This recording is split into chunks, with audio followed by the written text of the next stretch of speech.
প্রিয় দর্শক, আসসালামু আলাইকুম। Welcome back to my channel. আশা করি সবাই অনেক ভালো আছেন।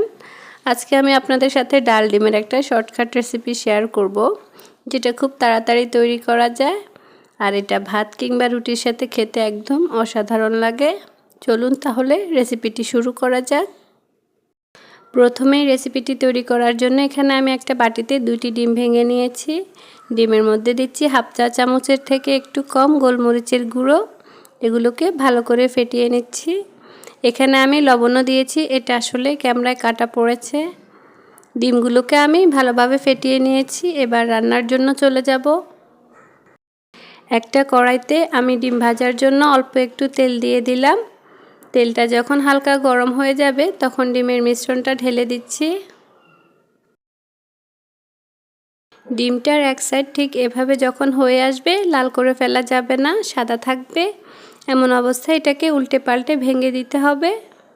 ডিমটাকে একদম বেশি ভেজে শক্ত করে ফেলা যাবে না, কিন্তু হালকাভাবে একটু নেড়েচেড়ে ভেজে নিতে হবে। এগুলোকে আমি একটু বড় বড় করে স্ক্রাম্বল করে নিচ্ছি, বেশি ছোট ছোট করা যাবে না। হালকাভাবে ভেজে নিয়ে এখন এগুলোকে একটি চামচের সাহায্যে উঠিয়ে নিচ্ছি।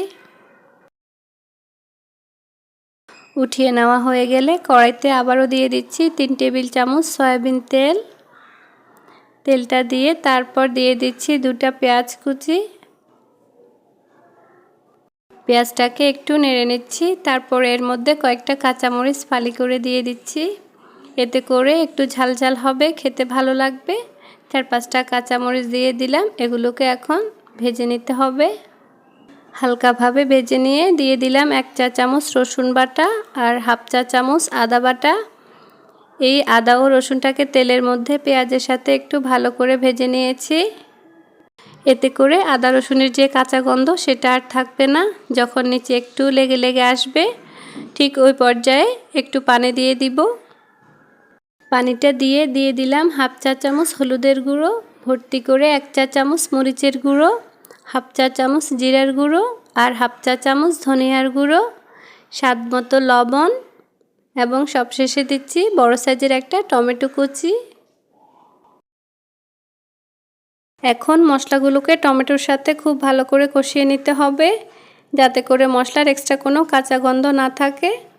যখন মশলা থেকে এরকম তেল ছেড়ে দিবে তখন আবারও একটু পানি দিয়ে এই মশলাগুলোকে ভালোভাবে কষিয়ে নেব। 2 বার করে পানি দিয়ে মশলাগুলোকে কষিয়ে নিচ্ছি। এতে করে এর মধ্যে মশলার কোনো গন্ধ আসবে না। এই যে দেখুন, মশলাটাকে আমি খুব ভালোভাবে কষিয়ে নিচ্ছি। কষাতে কষাতে যখন এক পর্যায়ে তেল ছেড়ে আসবে তখন বুঝতে হবে যে আমাদের মশলাটা খুব ভালোভাবে কষানো হয়ে গিয়েছে। এ পর্যায়ে ডাল দিয়ে দিব। এখানে আমি 1 কাপ পরিমাণ ডাল আগে থেকে ধুয়ে পানি ঝরিয়ে নিয়েছি। এবার চুলার আঁচটা কমিয়ে রেখে ডালটাকে মশলার সাথে 1 মিনিটের মতো ভেজে নিতে হবে। ডাল ডিমের এই রেসিপিটার জন্য ডালটাকে আগে থেকে ধুয়ে পানি ঝরিয়ে নিয়ে এভাবে মশলার সাথে খুব ভালোভাবে ভেজে নিতে হবে। রেসিপিটি ভালো লাগলে আমাকে সাপোর্ট করার জন্য চ্যানেলটিকে সাবস্ক্রাইব করে রাখবেন এবং পাশে থাকা বেল আইকনটি অন করে দেবেন। ভালোভাবে ভেজে নেওয়া হয়ে গেলে এখানে আমি এখন পানি দিয়ে দিচ্ছি। এখানে 1 কাপ ডালের জন্য আমি 3 কাপ পরিমাণ পানি দিয়েছি। এর থেকে বেশি পানি দেওয়া যাবে না। নেড়েচেড়ে মিশিয়ে নিয়ে অপেক্ষা করব বলক আসা পর্যন্ত। বলক আসার পর ঢাকনা দিয়ে ঢেকে এটাকে কিছুক্ষণ রান্না করে নিচ্ছি। আর এরই মাঝে কিন্তু এটা পুরোপুরি সিদ্ধ হয়ে যাবে। প্রায় 8 থেকে 10 মিনিট এগুলোকে আমি রান্না করে নিয়েছি। এগুলো কিন্তু আমার রান্না হয়ে গেছে। আবার কিন্তু অনেক ডাল আছে, সেদ্ধ হতে সময় একটু বেশি লাগে, সেদিকে খেয়াল রাখবেন। আমার চ্যানেলে আরও অনেকগুলো রান্নার রেসিপি দেওয়া আছে, চাইলে আপনারা আমার চ্যানেলটি ঘুরে আসতে পারেন। নেড়ে চেড়ে নিয়ে এবার দিয়ে দিব আগে থেকে ভেজে রাখা ডিমগুলো। মাছ মাংস খেতে খেতে যখন একঘেয়েমি চলে আসে তখন মাঝে মধ্যে এরকম ডাল ডিমের রেসিপিটা তৈরি করে খেয়ে নেবেন, খুব ভালোই লাগবে। এখানে আমি 1/4 কাপ ধনিয়া পাতাও দিয়ে দিলাম। আর ডাল ডিমের এই রেসিপির মধ্যে অবশ্যই কিন্তু ধনিয়া পাতা দিতে হবে। এগুলোকে নেড়ে চেড়ে মিশিয়ে নিচ্ছি।